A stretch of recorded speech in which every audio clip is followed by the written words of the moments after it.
good afternoon. That's on behalf of the crew that we've assembled here, and then also on behalf of the panel. My name is Henry Herbert Mam. As we all know, by 12:30 they show up, so quickly we'll do some 20 minutes, I believe, and then we can hand over to them. They've got some issues to thrash out. That's with the KPMG. I understand at 2 o'clock. That's been announced fairly well in court already. So Dr. Ampar is here, Dr. Maurice Ampar is here to help us with our discussion. We say good afternoon to him, and thank you as well for also joining in. George Tetewayu also here, speaks to the NDC.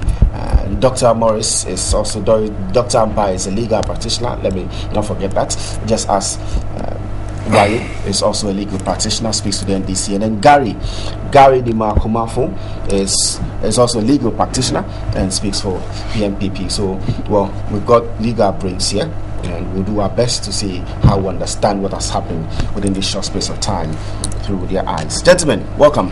Thank you. Lovely weekend, I believe. Yes. Okay. So everybody's had some rest, and we're back here to look at what's happening in court. Doc, let me find out from you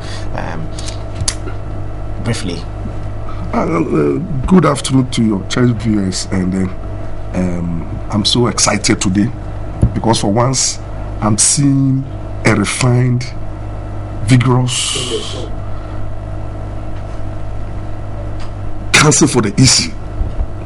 Today he has never allowed Philip Addison to run the show. The legal heckling have started, and you realize that it has had some effect on Philip Addison, because initially he was sitting down doing nothing, and then today you can see that the counsel for the EC is challenging, objecting, and it's not allowing Philip Addison to have a free flow.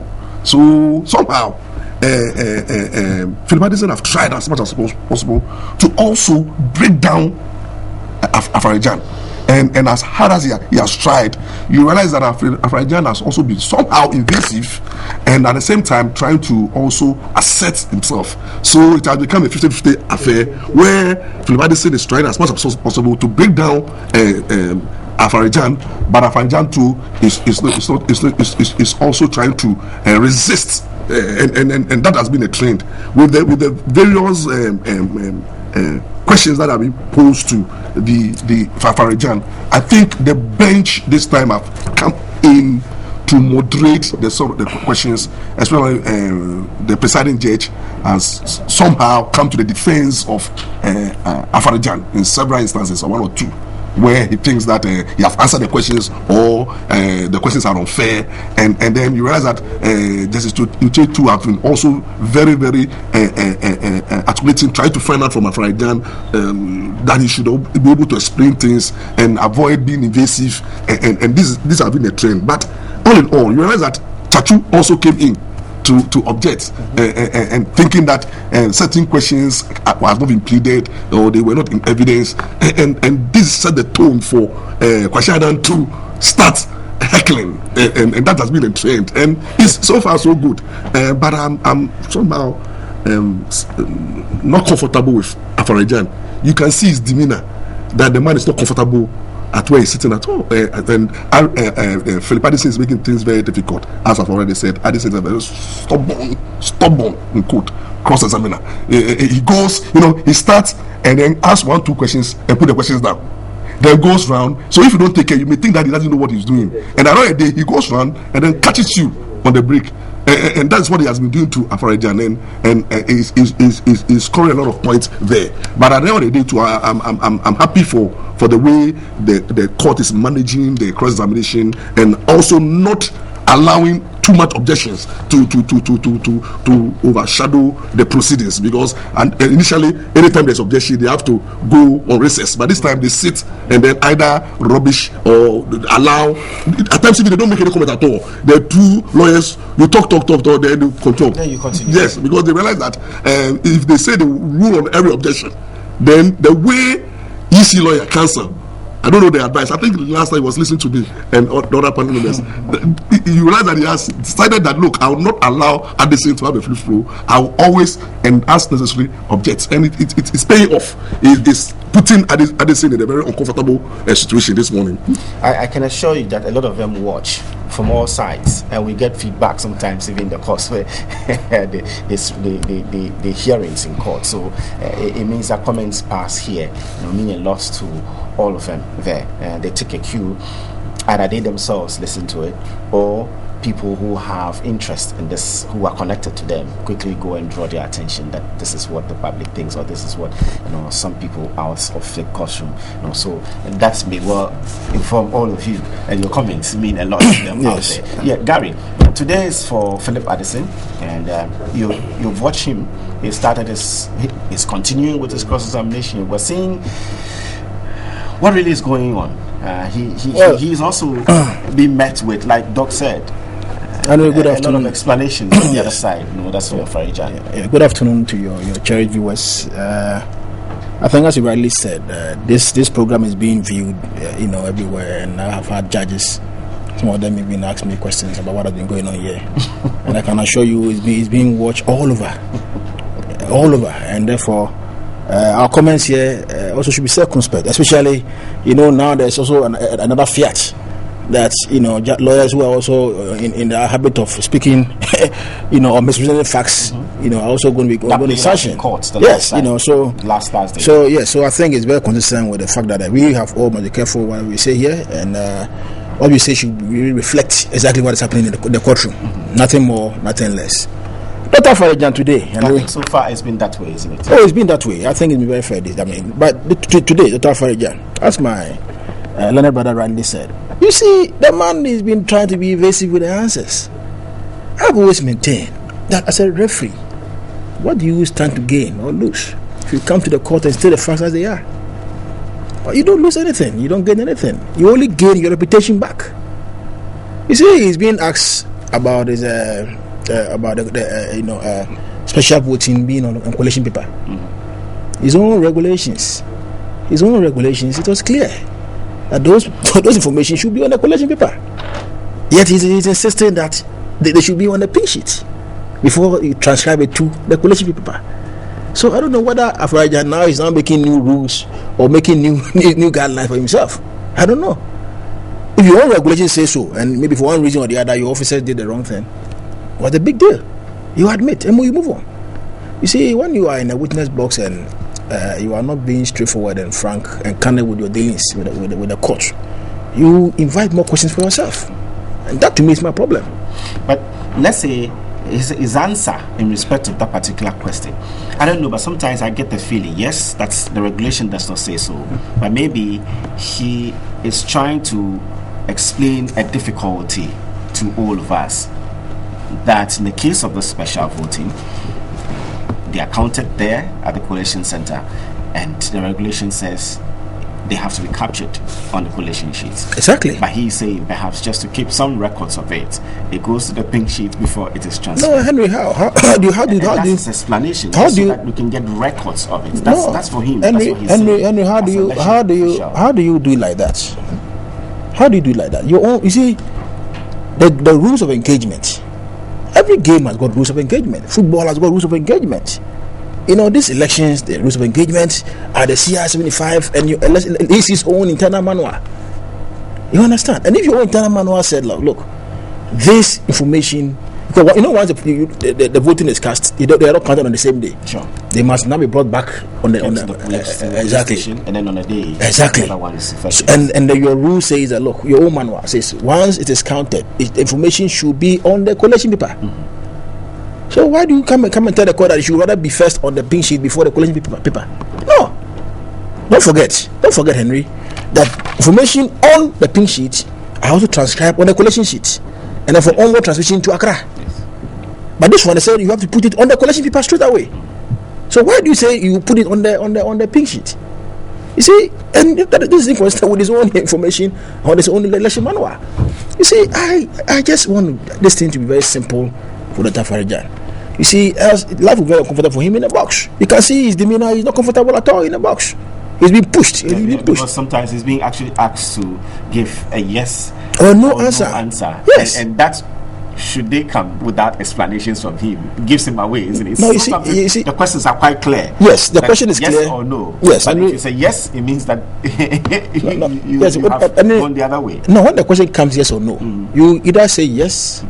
If you have any other answer you can give, if you have any further explanation you can give. You say no, any further explanation you can also give at the same time. You understand? But you make life easier for yourself if you are truthful, if you are honest, if you are candid, if you are frank with the court. He doesn't come across as he's been evasive. And once you become evasive, I can assure you more questions are going to be thrown at you. You see, but if you are very frank, you see, you make life easier even for yourself and the court as well. When you can, this is what happened. Yes. Oh, okay. We move on. But you see, when you do that kind of thing, by giving evasive answer, you give more arsenals to the lawyer, and he will not sit down until he will barrage you with more questions. That to me is my problem. And if you are not careful here, we will end up, and then maybe because of the way you are answering the question, you end up getting the image of the EC. That is my problem. That exactly is my problem. I think that you should just come clean, stay the facts as they are, and let's move on. Because you cannot go contrary to your own election manual. If your manual says that you must do A, you must do the A. If your manual says you must do the B, you must do the B. You see, he even agreed with Mr. Addison that the biometric verification machine is consistent with one man, one vote. He agreed with Mr. Addison that being verified with the machine is consistent with what? One man, one vote. Because see, when they say one man, everybody must vote universally, it means that you must not come and vote twice.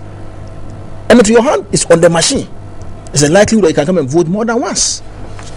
So I think that Dr. Faja do a lot of good by coming out and just stay the fast as they are.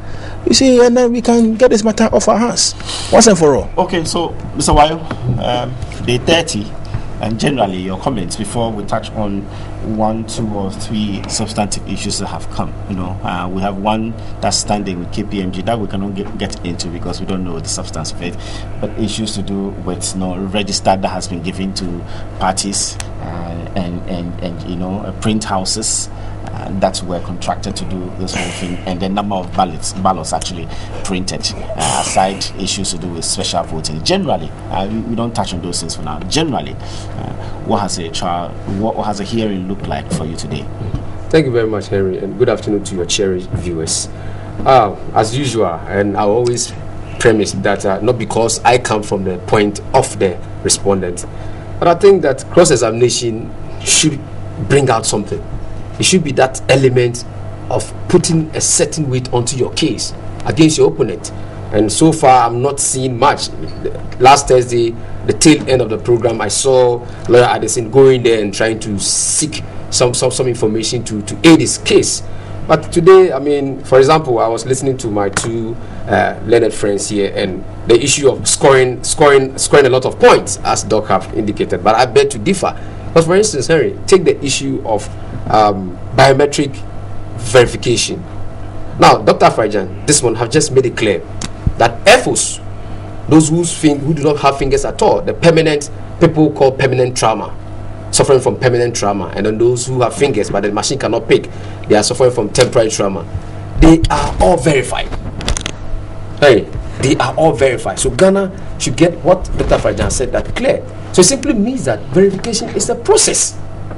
It's a process. So that does not terminate necessarily with the fingerprint. Yes. What is just said this morning, Henry, in effect, what you're saying is that if others are to be made to vote without having to be verified with the thumbprint, the PVD, the fingerprint device, then the thumbprints actually would not be the end of a process. It is not the end, based on what you have said this morning, and it was a question from counsel that Dr. Farijan. That's a contentious issue. He asked that's actually that's one of the issues. So that is why I bet to differ with Doc that if a lawyer asks such a question, he gets an answer to that question by this particular disposition, then why is he scoring a point? He's rather shooting himself. So in my books, I say Lawyer Addison has shot himself by asking Dr. Farijan that question. Which question? Because the question is that, Dr. Farijan, are you saying that everybody is verified? And Dr. Farijan said, yes, everybody is verified, including FOs. Now, we all know FOs do not have fingers. So they do not get to put their hands on a fingerprint device, but they are verified. So that question he sought out to take the witness in. The witness answered, and he, the lawyer, and the witness agreed. So but he also makes a point. It's a process. He also makes a point that the question was also posed to him that is it the case that if you do not get verified by the fingerprints, the possibility of you voting or being able to vote more than once shows up? And he says yes. No, I think that what Dr. Farijan said, that why he said that, the simple reason is that the reason why that will be defeated is that the process begins from the data. The register is safe. So if your name is in the register once, and like we said the last time, tick. Anyway, if it is ticked, then you don't get to put your fingerprint on the device. I think that's before the court. Yes. So that's not an issue we should pronounce. No, Harry, I'm not pronouncing on it. I'm only trying to. Because I think that the thrust of this particular process itself is a one in contention. Yes. I think the respondents have it that necessarily it does not terminate with the thumbprint. Yeah, Harry, you're right. I'm permitted to put it that way. While the petitioners have it that the agreement was that it ends with thumbprints. Yes. So if it does not end there, the possibility of the person coming back to do it more than once is there.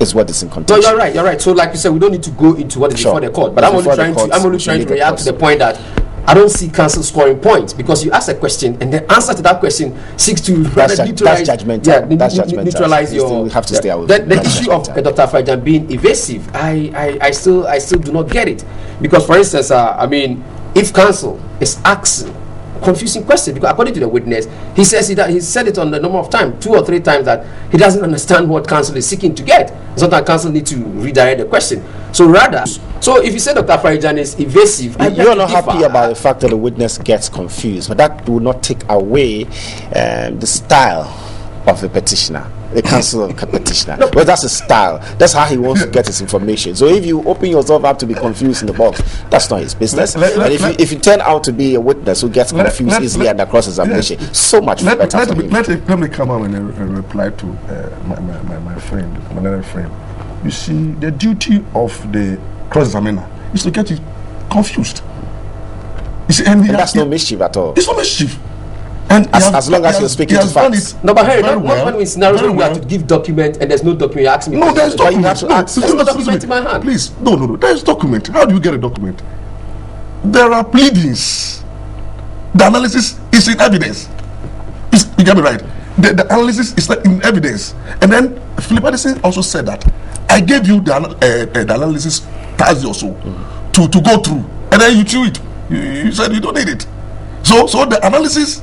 You can't remember about me was giving evidence. He said, if you confront the analysis, you get what I'm saying. So the analysis, every party has a copy. Isn't that a very nice way of the petitioners, bringing the analysis up? Yes, they should. Because nobody actually refers to it at all. All throughout the cross-examinations by the respondents. The analysis, the PhDs and everything, they have been attached. They have been sworn. Every party has a copy. So the petitioner, the respondent, have the copy of the analysis. I've been asking a particular question. All throughout, you have really realized that the petitioners have been trying so hard, so hard to have the attention of the courts and the respondents focus on the analysis, which they have virtually ignored. And today we got an answer from the EC boss, which is suggestive. Something I think I've raised with Gary and maybe with a couple of people, that he does not know the basis of the analysis. Anybody who develops models and all those things will give answers to Do you know something? You see, it's like you have done your analysis based on certain things. So I am not inclined to follow you in that direction. Else I walk into your territory. It's very interesting. Listen to me. It's the petitioners who are peeved.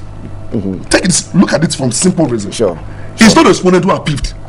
They don't have any analysis. They could also come out with analysis. It's not by force. But they responded to them. They have won election. They have been declared. So it is the petitioners who is peeved, and he has been able to zero in only a portion of the evidence. And to him, he has done his analysis, and he has submitted it to the court, and he is trying to push it through. What is your answer? You need to damage it. But not to say that you should not talk about analysis. So all that you need to do is either to say that this analysis is bogus, because me too, my analysis. This is my analysis. So the petitioner can also counterclaim. You can make a counterclaim, also bring what we call your own analysis, And then you challenge with the analysis of the petition. But as of now, when somebody have made an analysis and you don't have an analysis, you say you don't agree. If you don't agree, then point it. Perhaps the assumptions that underpin the analysis Thank you. So, will walk you in the direction of petition. Nobody wants to go there. Those are mathematical models, you know. See, we start on certain assumptions. Why you want to attack Philip Addison as the person is doing that? For sure, he doesn't have basis. No, the basis, because you see, that's my worry. You see, every course examiner has a strategy. He's a lawyer, I've told him. He knows that. Every course examiner has a strategy. Sure. And it's a legal thing. Yeah. And during the weekend, whilst all of us were chilling, they are seriously looking at the strategy. You chilled. I didn't have. Yes, I was in Kumasi. Kumasi people. I was saying, God bless you. I really enjoyed the man has been around. Yes, I was saying, for the mission. Some of us have been stuck in the crowd. What I'm saying is that the petitions for 3 days, Thursday, Friday, Saturday, and Monday, they know the burden on them. You see, at the end of the day, the petition has more burden than the respondent. They have making an allegation. Thank you. So their burden is heavier. So they have a strategy. It is up to you to counter the strategy. And I love the countering. That's what I told you, that the EC lawyer is countering. Thank you. A lot. How many times have you stand to object? So many times. Thank you. So it's not allowing Addison. It seems to be working. On Thursday, Addison was having free flow to the point that even nearly 250 figure nearly went through. It took a lawyer, a judge, to prompt 250 instead 25 instead of 250 instead of 25, isn't it? But today you realize that every question is being analyzed and then objected to, and he's succeeding. See, and he's trying to put the fear of God also in Philip. And I think that it's true, because then the objections are not ruled on. Sometimes it looks like Addison comes back to reframe his questions. But it's good. So it's getting it puts results. Yes. Addison in check. You know, it's like, hey, then I'm not going to have it easy. Okay. So realize that as Addison is standing there, he's rethinking, because now you have counsels or a respondent counsel who will take you on every question. But having to realize all across the board. And I think you made some references to that the lawyers are also, the judge, let's say the bench, has also now decided not to necessarily all the time sit and rule over issues. Yes, you see, and the bar has also realized that. So sometimes they don't push the extent where there should be a ruling or whether it's an objection or not. When the bench is somehow confused as to whether this objection is proper or not, they will let it go. So when you see them not taking it serious, it means that you the option they want to tell that, please, so come again. This is not an issue that we should rule on. So, and that's exactly what has happened. But the effect of all is that it has put some kind of break on Philip Addison. Thursday, Philip Addison had a free flow. He was flowing, and you see the way he was able to come at Afarajan. But today, he's not having that way. And you realize that when we talk about being invasive, let me give you an example. When you have a witness who, when they pose a question, he doesn't want to say when the question is direct, either yes or no, and then you give explanation. That should be the thing. When they put it to you that, do you know or you don't know? It's either I know or I don't know, then you give explanation. You don't give explanation once you have not answered the question. And that's exactly what Afarajan was trying to do. And then Philip Addison is not comfortable. Then you realize that it comes to a stage, Afarajan will say that, I'm confused, I don't understand. When you see a witness say I don't understand, why are you not understanding? Sometimes he goes he says he doesn't understand what the lawyer, the counsel is doing. It may be that you understand, but the questions that you are finding difficult to answer. You see, at times when you have a question, you've done exam before. Is it not? Have you written an exam before where a question is posed and then you don't know how to answer it, so you try to go around the question. you start by quoting the same question, and then you want to find the worst. But so it's a way of, and you know it has because they want to break. So there will be a little bit of coaching here, because see, if you say I don't understand, then you make the whole thing like, then once I don't understand, you can't force me to answer. Isn't there another way of you in there sort of trying to put some fear also into the one who is asking the question? Say, I don't even understand what you are doing. But you know what happens?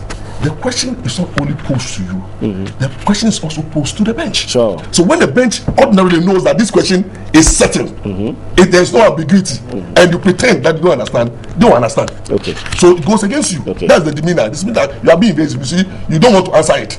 So you pretend and say that you don't understand it. So that is not, as Afrajan have done that about 1 or 2.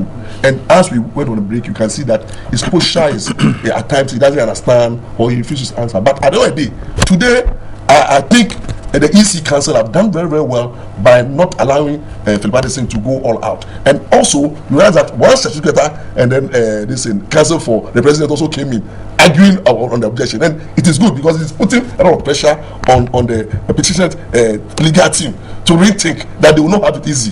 So somehow we will say that it has been 50-50, but don't let it be judgmental. And the judges have taken a position that once we understand, you sit down there and say that you don't understand. Okay. And then once you raise objection and we realize that objection is not important, we will not even want it. We will sit down and then you trade counter argument, and then the council will go ahead. So I think that is the spirit. It is good. And I know that today, because of the KPMG I thought Doug was reacting to something I said. Now he's taking. No. He's reacted and taking. We don't have all the time. Just watch. We'll come back.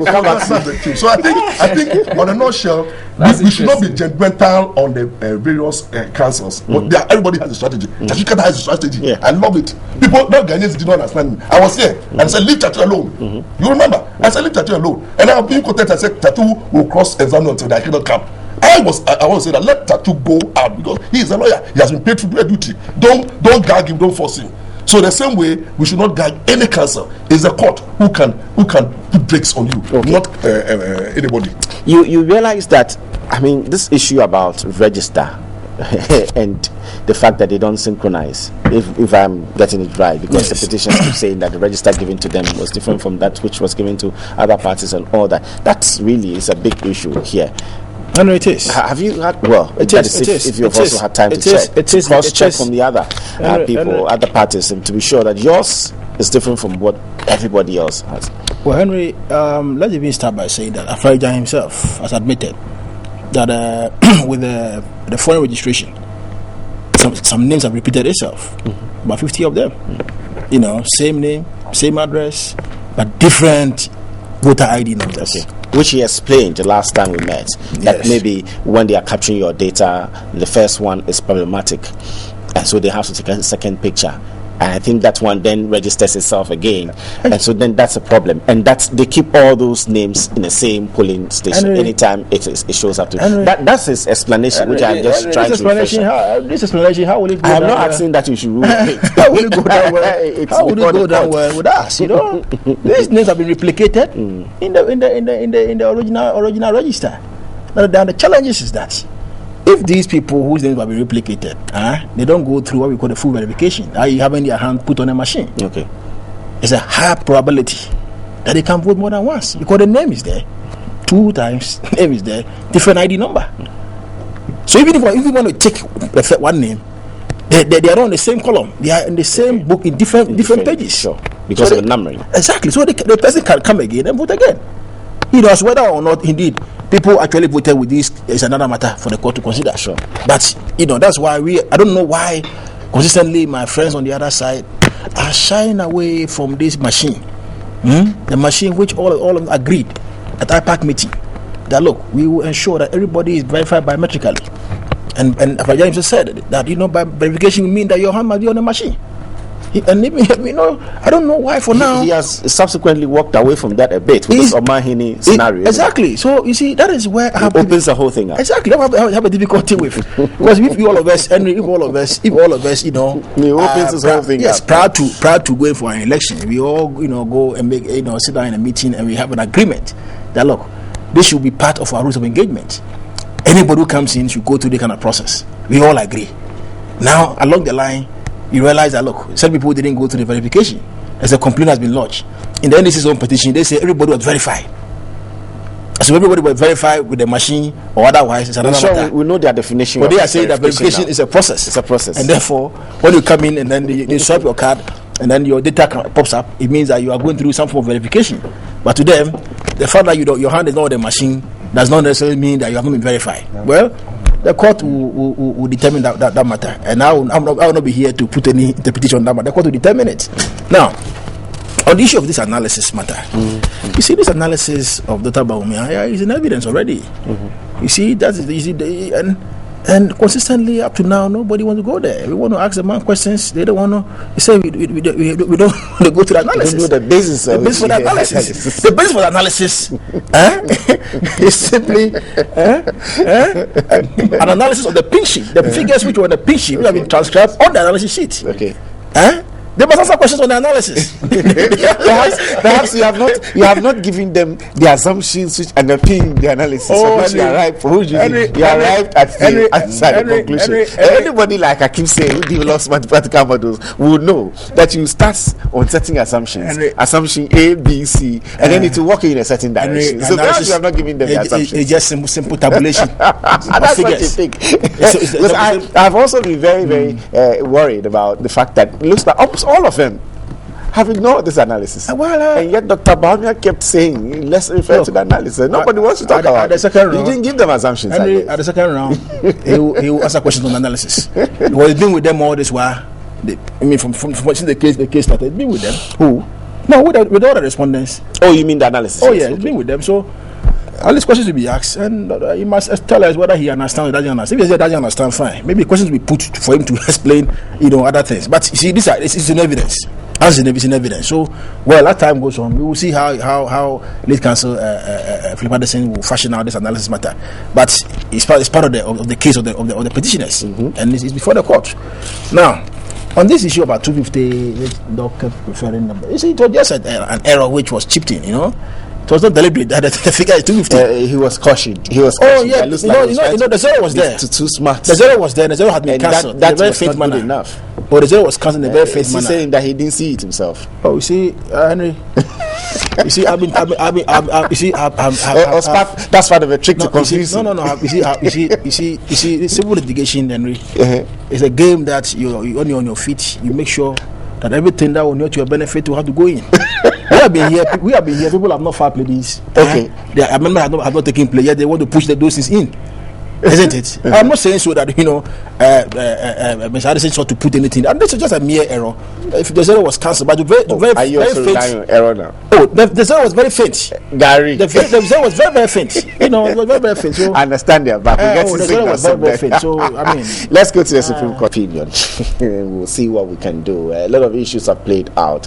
Quite interesting. We will find out what the lawyers make of it. I'm sure a lot of you have been listening to it as well. You may have formed your own opinions as to the direction of the questions and then the answers for that matter. We'll do our best to have some understanding here. Lawyer Dr. Morisampo Ampar here, and George Tetewayo speaks for the NDC, a legal practitioner, and also Gary Nimakumafo, a legal practitioner, and then also speaks for the MPP. So, gentlemen, once again, we're back from the court. Thank you.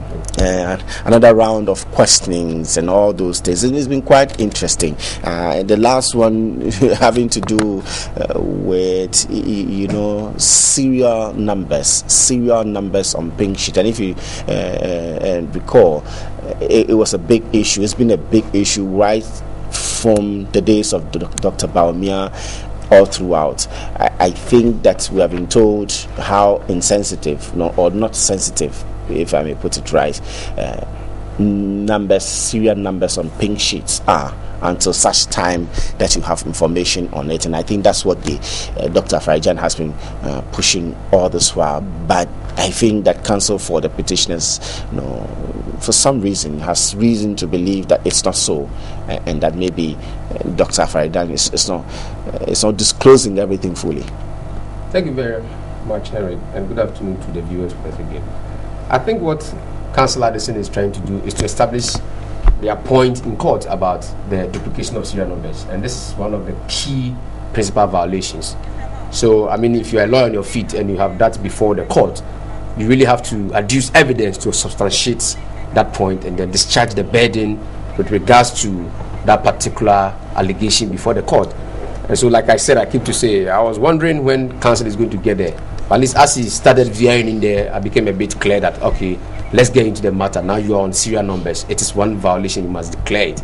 But like you said earlier, I think Dr. Farijan, and I'll begin from our key witness, Honorable Johnson Asedin Katia, he made it clear when he was testifying before the court that to him and the position of the respondent, serial numbers are not security features so long as the election is concerned, unless it comes to ballot papers. So if we are, that's the standpoint to express by Dr. Farijan. So it's thank like you very much. We are on the same wavelength. Thank you very much. So if you are in court with pink sheets and not ballot papers, and the trials of the South, I've always termed this trial to be the pink sheet trial. I'm surprised I've not seen TV3. I mean, put it there once, two years in the pink sheet trial. You understand? so now that it is the pink sheet trial and the pink sheet are before the court, everything is about the pink sheet. So if you are talking about serial numbers, the position of the Electoral Commission is that with regard to the pink sheets, serial numbers are not a key feature. The two most important features here are the polling station name. An example is Kobna Akura, and then the code. These are the two most important things so long as the pink sheet is concerned. So when you have a violation before the courts, duplication of serial numbers, and it's not about ballot papers, and it's about pink sheets, you must prove that. And the position of the Electoral Commission is that pink sheet is not so much a problem. Now, Lawyer Addison is now cross-examining Dr. Afarijan to re-establish that point so that they will be able to substantiate that allegation of duplication of serial numbers, which is one of the key violations. However, this afternoon, Dr. Afarijan has made it clear, and I think he's spoken about the number of pink sheet that was, ordered. 27,000 of them were ordered overseas. But the difference he's trying to strike here is that ballot papers are very sensitive, so long as elections in Ghana and around the world is concerned.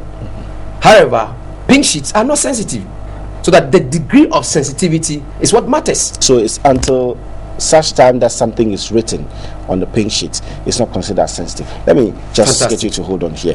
Why are you pressing? Why are the petitioners pressing? It's like there's something particular they're looking for, they're not telling everybody. But the man has told you from where he sits that it's not sensitive until such time something is written on it. But the petitioners seem to have a real case, the fact that there are serial numbers which were not generated by the Electoral Commission, and so how were they able to count all these things?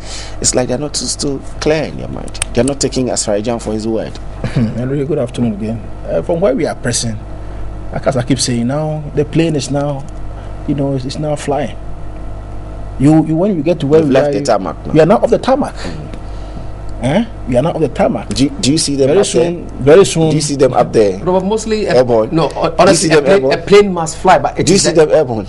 Are they airborne? A bit now, because now I think council is looking at the issue. Okay, so he agrees with you. This is what I was telling my but it is destination that counts, not just getting into the destination. Where are you going to Japan or Korea? What, you want them to crash land or what? You see what I said, my brother, last time, that you see, you take his time for us. When no plane can just move on back, you are in the air. It is a gradual process. Now we are off the tarmac, we are moving. Where we are going, very soon I think you will see where Mr. Addison is going, you will see it. But clearly, if you look at the allegation before the court, we have had polling stations, so many of them with same serial numbers, same all over. And they are saying that, well, we don't deal with serial numbers, we deal with polling station codes. Well, at the end, they will see whether those serial numbers, they really matter or they don't matter. Because how do you generate serial numbers on a pink sheet when they say they don't matter at all? How are they serialized?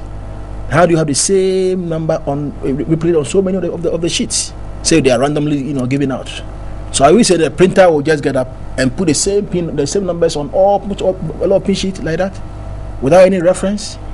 At this stage, very soon you will see where then the council is going, because you must justify why you have the same serial number on so many of the pink sheets with different results.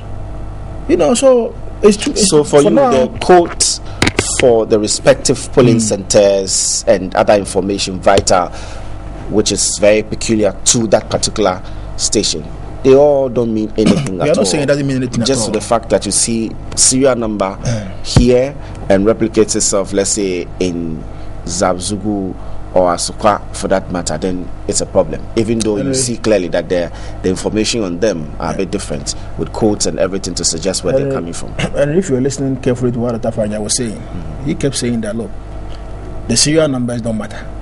Yes. And the numbers, he just do what we call numerical count. Now, if the numbers do not start from a certain point to a certain point, how would you be able to determine the numbers already supplied to you? How do you say by doing a head count? So you mean he did a head count of all the papers in the whole nation? But it's not possible. Oh, Henry. Well, it's not possible. At an appropriate stage, No, now, but is that impossible? I mean, how is that possible, Henry? That you cannot count one by one? But isn't that what KPMG is doing now? Oh, 11,000 sheets. They are counting what is an issue. They are counting the problem area. That's about 11,000 sheets. Yes, that is an issue, not the whole nation. So if KPMG can count 11,000 sheets within the short period of time, why can't EC count even if it's 50,000? Henry, the man even cannot even tell you the number of pin sheet that was supplied to the EC. He said he doesn't even know the figure that was supplied to him. You didn't hear him say that? He said he doesn't even know the number that was supplied to the EC. He didn't even know. So that he didn't even count it to know or to ascertain that indeed the figures who supplied to him were actually the figures given to him. You know, and at this stage, you see, I said, we are now airborne. We are now airborne. Let me not preempt the questions that are going to be asked Dr. Afarijan for them to re-strategize. But I can assure you that where we are now into the deeper waters now. And you realize that very soon things will come out. And clearly, the allegations being leveled against the EC are that one. We have seen figures all over the nation, same serial numbers, different results all over. You come and say, well, to us, what matters is the police station code that identifies the polling station. At this stage, it's premature. At this stage, I want to wait for council to finish the cross-examination on the serial numbers. Then I can do a thorough analysis of that allegation. That's a push now. Serial numbers on pink sheets. In fact, that he's telling everybody that they made orders and those things were printed. You cannot tell the precise, but today's proceedings have been very, very confusing to the other person, even lawyers, because we didn't have a full day, and you could not see clearly what Addison wanted to achieve. By tomorrow you will see, but today proceedings have been more of trying to establish a point which is yet to, and then the reason why Philip Addison have had a difficult day today is the strategy that the respondent have adopted. Today's strategy is that don't allow the man, and you can see how many times questioner then are on the feet, and most of the time too the bench if he ignores him. You can see that he raises objection and nobody says anything, and then no ruling on it. But he starts to raise the objection, and by so doing he tried as much as possible to slow down Philip Addison. And you know, looking at the temperament of Philip Addison, is very, very hot temperament, so he tries to control, at times sit down, you know, because he doesn't want to be seen to be frustrated. But today they frustrated Philip Addison because his star, they didn't allow him to have his own way like Thursday. And then also you can see that Afarijan today has not been straightforward with his answers. He tries not to answer questions but do more explanation. So when the questions are posed, so isn't that then to suggest that you don't necessarily, it cannot be yes and no. No, there's more to just what you see than just say, oh yes. Fairly. No. It depends upon how the question is posed to you. At times, when questions are posed to you, you need to answer either yes or no, and you explain. But I realize that Afarijan have taken this posture. I will not answer yes or no. Everything is about explanation, and that is the style. So when he begins to explain, then he tries to avoid answering the question and giving justification for whatever questions that have been asked, and it seems to be having the blessings from the bench. It seems Philip, the presiding judge, has somehow protected Afarijan today, because every question asked, he tries to say that there's so many ways of answering the questions, and so somehow today has been a very difficult day for Philip Addison, because counsel for the EC not allow him to. Afarijan has been somehow not straightforward with answers, but more on explanation, and that has been the trend. And one thing that you can know from today's proceedings is that because the time is short, you will not see what Philip Addison is doing, where he's actually driving. And I've already said that the guy is a very good cross-examiner. And he tries as much as possible, although having a very difficult day, he pushes Afarijan to admit. And you realize that Afarijan is somebody, looking at his body language and his demeanor, it's very difficult admitting. Even when he admits, he tries to say, yes, I think so, You see the thing? So he hardly tries to admit, and that has been a style. And I think one thing that we have to know is that the judges are now becoming very, very comfortable. They are also trying to come in with questions, because to them, is that to suggest that their appreciation of what's happening now is deepening? It's deepening. They're beginning to really understand what's happening, and they're following. I can tell you before God and man, whether you answer or you don't answer, they are forming their own opinions. That's what happens when questions are posed to you, and you answer, you don't answer. The judges have formed their opinions. It's only when they are not clear with some of the questions and your answers, then they ask you, and then they also have the right also to ask you. Like they are cross-examining you, and they want answers from you. So far so good, and you can see that today.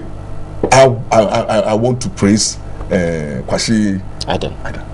Today, technically good, technically strong, and he has been able to heckle, and not only heckle, but slow down Philip Addison somehow. And then I think he's receiving a blessing from the other two. Respondents, they are so happy, and I'm sure today it's a good day for him, because at least he has catch the eye of the camera for several times. But my only worry is that it seems about 4 or 5 or 6 of these objections no ruling at all, and I don't know what it means. It means either whether they just see the objections as not too much necessary, and others will let it go. But it has forced Addison to at times restructure his questions. Yeah, I think that's how come he escapes the rulings, isn't it? That's the thing. That's why I'm saying that one of the weapons that you use as a lawyer who want to protect your witness is to do heckling.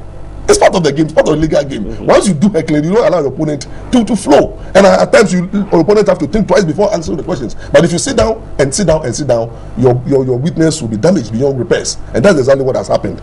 And so I'm so excited for today. And I know by now, tomorrow, we will know the way forward so far, because you can't, if you don't have a technical eye and you are not part of the legal team, you will not be able to predict what Addison is about the bombshell that is about to release. There's going to be a bombshell. Seriously. You see it coming? I see it coming. I see it coming. Do you feel it? Oh no, Henry. I mean, from where I sit, definitely. There can be pockets of small missiles here that can cause no harm. But a bombshell is the one that has a tendency to do either of these two: cause the election, have a rerun, or change the declaration. But there's nothing like that, so I don't think it's a bombshell. That could be, I mean, like you said, it's a legal tussle. You don't need to overly write out the opponent. The opponent might be making inroads, but like the courts have already determined, if there were violations and then whatever that's being complained, if there was, secondly, do they affect the declaration? So bombshell, as a member of the team of the respondent, I beg to differ. There could be some of which Justice Sidinkatia accepted, Dr. Frejan has accepted. For example, on signed pink sheet in some areas, he admitted there are irregularities, but they do not ignore to the benefit of only one party. Did they ignore to the benefit of any of the 8 candidates? No. He didn't sign the sheet. It was unsigned. But all the 8 parties had that particular pink sheet not signed. It didn't ignore to one. It will only be a problem, and they said matters of the law for court to determine. So a bombshell, I will bet to differ with Doctor on this one. But a pocket of missiles here and there. I mean, like look at North Korea. They want to send some small missiles, but it won't get to America. You understand? They test the missile just state of emergency and all that. Fantastic. You understand? So pockets of missiles here and there, which legally is accepted. I mean, so that the case wouldn't be look like the petitioners didn't go to court with. Yes, I mean. I think that maybe his opinion on that is based on perhaps the way Addison seemed to be plotting his way, as though there's some surprise that he has to do. So maybe we're all waiting for it. Let's look at this issue on this serial numbers we just talked about. Lawyer Addison is trying to establish where the other set of pink sheet came from the EC, so that they can establish the grounds of duplication. However, Dr. Afrajan is trying to explain. At the time that we were balloting for the candidate, we've already placed the order, because these are offshore transactions, contracts. So the order was already out there. Now we do the balloting, we get 8 candidates. There should be some adjustment here and there. They came to add up to the process, but you cannot establish. So from where the EC is sitting, to be able to establish that the EC intentionally put up duplications of serial numbers so that a certain favor will be in the eye of the whole electoral process, suiting somebody's cause, aka suiting President John Mahama's cause. That is not the position of the EC. So you see, Lawyer Addison is trying to move there and state that yes, a second type of serial numbers or pin sheet came that were not part of the first batch, and all that. He's trying to push it, but yet the EC is saying that yes, they came. But then they came to complement, and basically they did not come to inure to any one other, any candidate's interest. I mean, there were 8 candidates, and whatever there was out there, it was across board. It was an election. It was the 8th candidate. They all went through it. So what do we as an electoral commission do? We accept some of these things, and then we put in as electoral reforms, ask the court to so direct, but to use it to establish a certain malicious, a certain frivolous act by the electoral commissioner. Dr. Farijan is not admitting that. He's not admitting that at all. So these are some of the inroads. And let's look at this special voting. You see the issue of special voting. I mean, lawyer Addison is trying to push whereby some people under special voting managed to vote, and the counting was that. What is Dr. Farijan doing? He's trying to establish that when this voting is done, there is a list. You attach a person to a polling station. When that is done, the person's name and everything falls within a polling station. Those other special voting centers that do not fall under a certain polling station, there's a special designation for them. So these are the very little inroads, and I think counsel is trying to push the witness to admit some wrongdoing, and the witness is basically trying to explain the practical difficulties that was on the ground.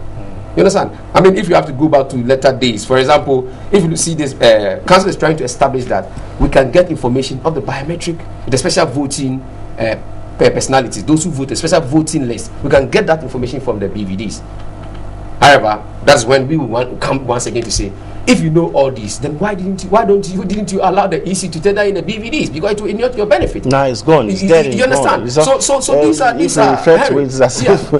are. But here, council is now trying to push to information from the BVDs, because in today's cross-examination, council is trying to establish special voting.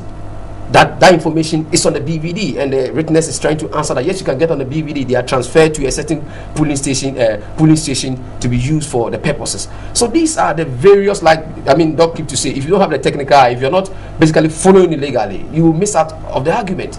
So where we stand, I mean, honestly, as respondent in this matter, where we stand, we think there could be pockets of small inroads of irregularities, that there will be little missiles coming out, but they don't really go to affect our case. I mean, and Dr. Farijan is clearly trying to establish it, but the only difficulty he's having, especially today, is that, you see, Lawyer Addison and myself, I mean, we are lawyers, a senior lawyer, but I want to believe that he doesn't really understand the electoral process more than the electoral commission, especially the staff of the permanent staff of the electoral commission. That is their job. That's what they do daily. That's what they are being paid for. But he has identified things which for him are irregularities, putting them alongside what the law says, what the regulation says, and he's saying things that, for instance, this thing to do with the pink sheets and special voting.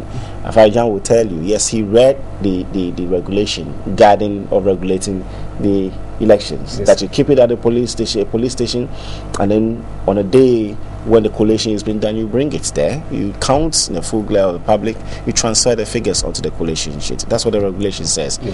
That Farijan is telling them, yes, but in between, you've got to be able to track, get proper records on that, get pink sheets like it happens for every single other, polling center. So they have done their own arrangements. They don't transfer directly there. They put in a pink sheet in between, and that's what Addison is saying is an irregularity for him. So there are 1, 2, 3 things which even to also do with this pink sheet thing where it was printed, the duplications, and so he is also looking at those things as perhaps things that may have accounted for certain things, which reason for which they are coming to court. So he's saying things already that point to the fact that perhaps they didn't do something well, So he has reason for some of those things he's putting out there, isn't it? No, Henry, you're right. I mean, the gravamen of the issue is that it's the duty of counsel to do his best to have a research on those areas, and I think that counsel is doing it well. What I'm trying to say is that if you look at the process itself, and so the position of Dr. Farijan, if our nation and people watching overseas are watching, the position of Dr. Farijan is that of the EC. And the position of the EC is the practicality of what happened on the ground when they talk about elections. Okay. So, I mean, all said and done, it will still boil down to the issue. Then this will be the matters for the court to decide. I mean, but then the quality of the matter is that sometimes you see the line of question. For example, the line of questioning by counsel today, where I'm coming from, there was some bit of confusion. Sometimes you get to a point, you get to see that counsel really, I mean, he's been briefed about the process. I mean, there's a team. So the electoral gurus in his team, I mean, the petitioner's team, will definitely take counsel, who is the lead counsel, through some of these electoral strengths, so that when you are cross-examining the man who, I mean, organized the election, you should know which type of questions to answer, ask him for him to answer. But if you look at some of the line of questioning, you could see some bit of confusion here. So sometimes the witness keeps to say that he's really not understanding, he's not getting the import of the question. And sometimes we don't need to, in some, conclude that the witness is being evasive. It could also be that because as lawyers, we are not all knowing. I mean, one senior lawyer said that a lawyer doesn't mean that I keep the laws in my head. A good lawyer is one who knows where to find the law. You understand? So you don't expect Dr. Afarajan, and now I'm quoting Honorable Kombo on this issue when he was Attorney General. He said, I'm a lawyer. Yes, fantastic, but then I don't keep the laws in my head. I find it. So when the matter comes up, I mean, judgment depth, he was writing something, I find the law. So it's normal practice that we all as lawyers know that a lawyer does not keep the laws in. The ones you can keep, fine, but then you find the law. The point is that you try to confuse Dr. Afarajan to be veering off from the practicality. That is also a bit unfair, because there are certain instances he keeps to answer the question, and counsel will want to push him by trying to go around it. And there were one or two interventions from the bench that sought to clarify that it's not every question that, I mean, the president of the panel made it clear that it's not every question that sometimes needs a yes or no. Some of the questions need an explanation. The explanation is an answer. So my difficulty here is the line of questioning sometimes, because it makes the witness look like the witness is evading the question, but in reality the witness is not evading. In reality, maybe perhaps on the other side of the divide, it is counsel who is not properly channeling out the question. Okay, so let me ask him, is that what comes across? Because yes, a couple of times Afarajan is like, I've answered this question already. I'm a bit confused. I don't understand what he's saying, you know. So like you're saying, you know the destination that you're going. Are you not helping Afarajan to go along with you in that destination? Well, anyway, you see, after confusion, it didn't start today. It's like you're creating that atmosphere so you can benefit from it. The point I'm making, as for confusion in the matter of the Afarajan, it didn't start today. When he was called upon to, answer a question as to what to constitute double voting, he said he's confused. He said it himself that he's confused about what constitutes what do we call it? Overvoting. Perhaps what he's been used to all this while was what he put out there, the classical definition. Yeah, exactly. So now this under the other forms of overvoting. But you see, he's an understanding of overvoting, obviously, and even his all subsequent answers clearly that he doesn't expect even 100% turnout in an election, the polling station clearly shows that the man himself understands that his explanation of what causes overvoting will not happen unless they just go to the station, just touch the boxes with the papers, and as long as it doesn't go beyond the polling station register, it will still be beneath it. I mean, clearly, I have a confusion in the matter of Dr. Afarajan. It's a tactics. You see, he said, I'm confused, just to think about the answer. That's the way I've seen it. Yeah, think about the answer. Because you see, sometimes when you ask a question and then you must give an answer, and you're not sure of the answer to give, you say, well, I'm confused. To be repeated again to you, you understand. Then you think about the answer to give. That's why if you want to give the answer, sometimes you want to try to, avoid answering the answer in a certain direction. But clearly, he understands the question. He understands. Because these are simple questions with the man who has held the election in this country for about 12 years. He can't tell that he doesn't understand the question. They don't appear that simple. Oh, he understands the questions. He understands them. I know he understands the question, but he must try to think about the answer first before giving them out. And one way to say, I'm confused. Then when you ask again, then you formulate the answer for you. He understands. Yeah, because you see, one of them was even pushed as whether or not the EC requested for serial numbers on the pink sheet. Earlier on, you were saying it was going off it. Then I said, yes, we requested for the numbers. No, but did he say that? Oh, he said, you request for serial numbers to be on numbers on the pink sheet. He said, yes. That's the answer. They are not serial numbers. They said numbers. Whether numbers or serial. So what is it? Well, you don't want to call them serial numbers. Well, say numbers. Say yes. Is that not it? Good. Now, these numbers, how are they generated? He said it's the printer who generates the numbers. Okay. Now, to him, the numbers are meant to just to do the counting for him. Now, if the numbers are not serialized, let's say from 1 to 27, how do we determine whether the numbers are indeed up to the figure you requested? How do you determine that? You see, as I said, at this stage, the plane is now almost airborne. Let's get it tomorrow and the next, and then we will see where Mr. Addison is going. And clearly, he said there's no bombshell coming up. Well, he can sit there and meticulously say there's no bombshell coming up. But the questions have been thrown in left and right. You see, the man will not be boxing into something, and the last question you throw, I think, boom, and then you see whether there's bombshell or there's no bombshell. So, Mr. Wayo, you don't worry. At the place, you will know whether bombshell is the one that, like tomahawks, the one that can kill in Iraq, or they are the one that cannot fly to America. You understand? But at this stage, I still think that it's premature. Intercontinental visa. You find lizards from Iraq, tomahawks from Iraq to America. As it stands now, we're in Ghana, please. You see, we are only. You see, at this stage, you have to wait. Tomorrow, you will see where the direction is going, because you must explain how we have the same election, we have the same numbers, on so many of the pay sheets. You have to explain. And with different results. You have to explain. Okay. But also not overlooking the fact that even these pink sheets that have same serial numbers, which he thinks are not sensitive, have code numbers of particular polling centers, of regions, districts, and all that, which identify them. You see where I don't which agree? For him, he thinks should be sufficient for you. You pick a pink sheet, you look at those numbers quickly, they will tell you where they are coming from. Even if you have another pink sheet which has the same numbers on them, showing up somewhere. No, you see, Henry, he has been saying that the pink sheet serial number do not relate to a polling station. That's what he has been saying. Yeah, that's what I'm saying. No. The information that's put on the pink sheet, subsequent to the pink sheet showing up there. So that what I'm saying is that you have 3 pink sheets that have the same serial numbers. They show up in different polling centers.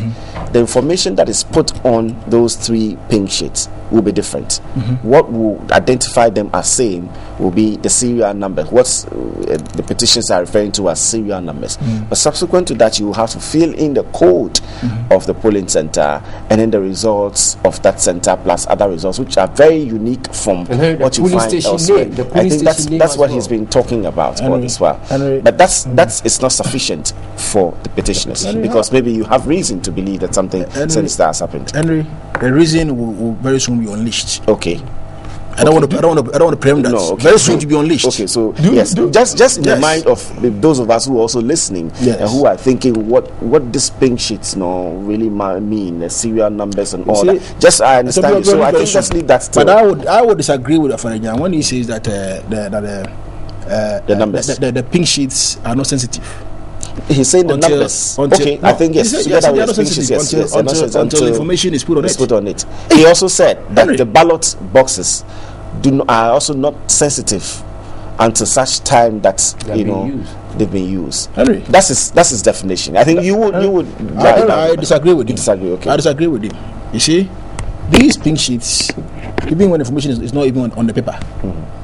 They can, he himself said that, look, the electoral process can be tampered with, all right, and that it is possible for election materials to be faked. He has said it here.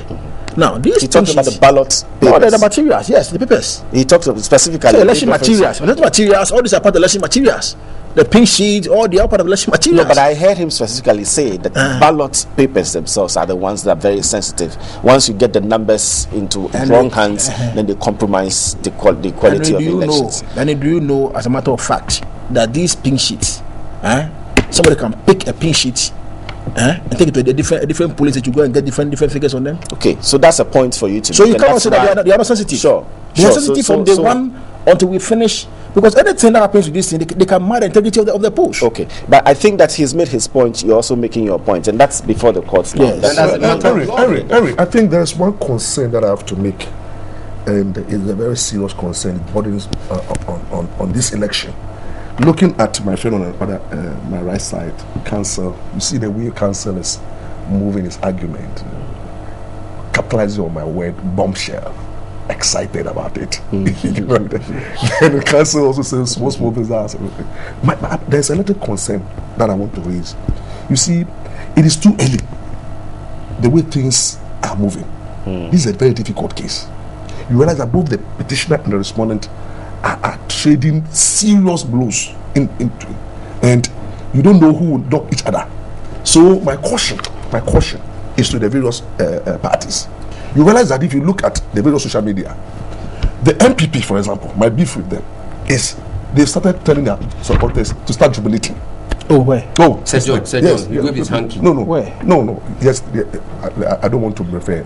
I don't want to refer to a council, and a network. Oh, really? He said yes. He said they should start jubilating because the way Afrajan is being cornered, and you get me right, because the cross administration of Afrajan have exposed him, so they should start jubilating. I heard it. Well, then, please, let me speak. I'm speaking to the people of Ghana. When MPP says that start jubilating, they've forgotten that before the election, before this thing, similarly, they also state go wear white, go to church. Okay. You see that thing, and then it didn't turn up. Go to church white shirts and white. Why? Then it turned out whether it's red or black. This time they have not learned their lessons. They are also telling people going the same tradition. This cross-examination of Afarajan, people should go out without getting and start jubilating. Then let's come to this saddest, another saddest for them. We have ministers saying that they bet their life. You see, I bet my life that MPP will lose the case. This is a serious, very, very unfortunate situation. It's prejudicial. Apart from prejudicial, is how do you put your life on? So are you going to do everything, including what, to ensure that you will not die? Because you should know what is going to happen. You see how dangerous it is. So you see, both political divide are making the work of the Supreme Court very, very, very difficult. They are committing serious contempt, and I don't know what the Supreme Court judges are doing. They are called by some lawyers that they should imprison. They should start imprisoning lawyers. I support that, because you see, when you have MPP and NDC lawyers not defending the profession, but looking at this case in a political lenses, okay. And then everybody's setting a position, and everybody is somehow predetermined. I've won, I will win. You see, you make the Supreme Court judges, you put them into a tight corner where somebody says that I put my life on. If MPP definitely will lose. So it means that when MPP wins, a minister is going to die. Then somebody also comes out to say that, oh, this case is a foolish case. So he goes to court to go and sleep, because there is no way. Look at how the person put it. There is no way out. The court will overturn. The two parties are making things difficult, and I don't know what the Supreme Court judges are doing. They are not coming out clearly to send a strong signal. We must be very careful about pronouncement. As I've already said, and I'll say it once again, nobody knows who will win these elections.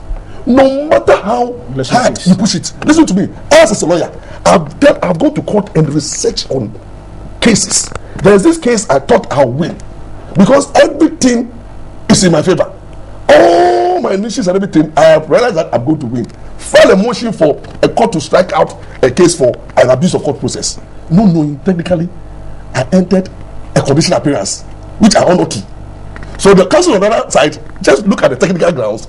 Then he went to raise a serious legal objection that my motion should be struck out because I ought to have filed a normal appearance, and then because he has raised issues of fraud, I have to. Then I lost on that ground. Meanwhile, if I have told my clients, oh, we are going to, so the supporters should know that anything can happen. As the Supreme Court judges, I have said that the 9 judges, if they don't know, now we have an opportunity for review.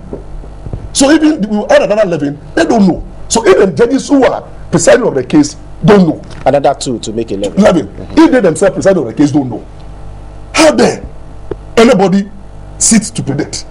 So what I will advise, please go and tell your followers, and you too go and tell your followers, that this case is dicey. It can go anywhere. and Ghana is bigger than anybody. So we should be very careful with our pronouncement. You can look, this case can go on the technical grounds. Judges can use technicality to determine the matter. They can use liberal method to determine the matter. We don't know how it's going to go. So I plead with everybody that we should tone down our expectation of our various supporters and allow the Supreme Court judges. Let's allow them to work. And then another serious aspect is that when you have lawyers challenging Supreme Court judges, when the judge questions you, then you go out and then also dare the judge. Let me tell the lawyers in the country, we are not all knowing. It's by the grace. It's the common taxpayers' money that I've used to make me what I am. Do you know how much I paid for my school fees? 30 Ghana. 30 Ghana I paid at the law school for a whole year to become a lawyer. Who helped me is the common taxpayer. As we all sit here, we are what we are because the legal system is functioning. Now, if we run down the judiciary, which we are officers, do you know what we will go angry or comedy because we have in an era where rule of law was not the order of the day. Go and ask those lawyers of the day. People think that we have people's tribunal, and then the ordinary common people who were not trained as lawyers and judges, they were. I remember the PND said PDC something, People's Defense Committee. In our committee, ordinary people just sit down and then the court is to court and they rule. So we are going to suffer. The lawyers are going to suffer. Now, if we don't protect the judiciary, we don't protect the Supreme Court, you know what is going to happen? If the Supreme Court authorities are undermined, then trust me, the ordinary court, the High Court, they could appeal. And that's what is happening. We seem not to respect them by our utterances. We seem now not to fear them, not to see them. You say they should start imprisoning people. Yes, you see, they should start sending strong signal of those who bluntly disobey intentionally. Okay. You see the thing. If you commit contempt, they caution you. I think they have to drag people even to open court, and then open court, they caution you and warn you, and then they should set an example. Because you see, if you don't do that, what is going to happen is that when people lose confidence in the judicial system, and then you see, if you look at the advice that the presiding judge gave, he was saying two things. He was saying that look, people belong to the profession before they belong to another party. And he was saying that it's a profession that has made them what we are. It's because I'm a lawyer, that's why I'm sitting here. That's why you're important to your party. Then he went ahead to say that it's the bar and the judge who will determine the president. And it's true. Look, now this electoral petition have shown that Afarijan is not a key maker. The key makers of the land is the judiciary. It is the lawyers, the bar, and the bench. Because you can win election, but when they are challenged, it is the lawyer and the bar and the bench that determines who becomes. So, for example, who becomes the president of Ghana now doesn't lie with the EC. This court proceedings are proving that it is the Supreme Court judges, the 9 and 11. So you are making a case for your profession. Yes, that we should be very careful. Okay. That we should respect. Okay. We should tell the truth because we stand to benefit. If we run down the judiciary, we will go hungry. Nobody will bring you cases. For example, if they take away this power to determine the matter because we are not able to comport ourselves well, we don't respect the Supreme Court judges, the lawyers, and now the chiefs. The chiefs will be empowered. We don't want to. That's the thing. And then the other person will take the law into their own hands. So, caution to my people. I know you're also itching to say something, but yes, I understand we have to go on this note. Yes, sir. Yes, on this note, you have to leave. I do share the concerns of just some 20 seconds, so that I can give you 20 seconds. I agree with him in total. I mean, I agree with him in total. I think that it becomes on all lawyers and even civil society to be careful and same with the kind of commentary you run on this kind of program. Because if you are not careful and you end up making certain statements that are prejudicial, you'll be in trouble. Aside that they can run the whole country also into another chaos. So I agree with, but I have not heard anybody jubilating now. I think but I have to check. Okay, I have not heard it. I'll check and then. Okay. Thank you very much, Henry. I think I also share the sentiment that we should be very careful. But however, you're behaving like parliamentarians now. No, but one they say that you lose your bread if you don't protect your protection. One quick intervention because we are still talking to the people. Okay. It will be so sad a day for the people of Ghana to hear that it is the judiciary who are the kingmakers. It is the will of the people. So that is that's my opinion. That's my opinion. But as per the arrangement we have No, now, Harry, I think that's what you're saying. Harry, what I'm trying to say is that as per what doctor, it's not doctor. It's not doctor. No, I'm stating Justice what Atuguba said. What's the law? What did he say? What he said was that the last I read that judgment that so that will determine who the people of Ghana voted for. Okay. Not what the judge, the court is going to say. But No, it's not, with all respect to what you said. It means that they have, you people have a role to play. And I'm only telling that very crucial role to play. It is the people of Ghana, the will of the people. So whatever they are doing in court today, based on the judges from the lawyers are only making the argument. The judges will have to listen to the argument and let the will of the people stand. So it's the will of the people which is the kingmakers and not the judiciary. That's the little diversion I want to make here. And then my last word to go. I mean, fantastic for Doc to say that people are jubilating. It's not good. My senior counsel Ibrahim Amaliba made a statement. The court made. But if you are going down memory lane, for example, from the two divides, who are disrespecting the court? It's okay. Gabi is on record saying that the court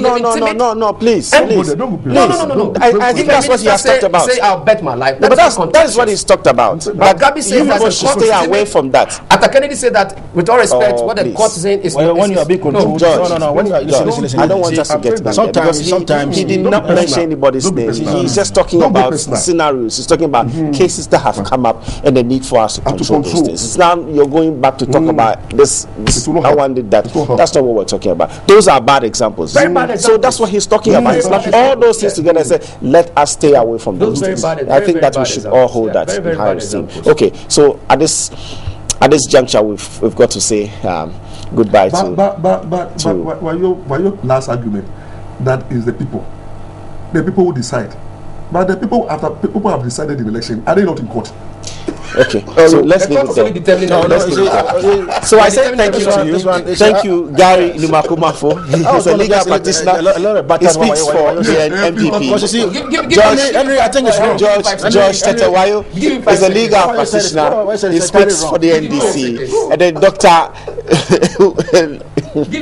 Boris Ampa, he's here. They are all legal practitioners, so if you've heard arguments from them, it's from that field. And the fact is that they need to protect their own so they can make some more bread for themselves. So it goes to those of us out there as well. Now it's their profession they are speaking to. We are, as members of the general public, we also owe it a duty to be calm and respectful towards the bench and then towards what's happening in the process by itself. Be calm wherever it is, and let's keep praying, like Doc keeps saying, for the judges and ourselves and our country. Have a good determination of what this case will come down to. We say thank you so much for staying on the other side and being with us. We hope that we've been able to educate you a bit, at least give you some explanations so that if we've confused you a bit, forgive us. We'll do our best to get into that next time we show up.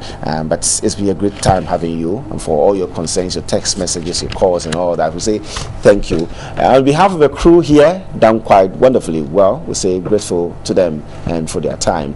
Supreme Court will come back tomorrow. They are now in a discussion with KPMG. I believe we'll know the outcome of that maybe tomorrow when they come to court. But for now, we also are going to continue with other aspects of what we do here on our network. So let's see you tomorrow in the morning. And until that time, let's be calm and be respectful towards the process. My name is Henry Ebetmam. Enjoy the rest of our programs.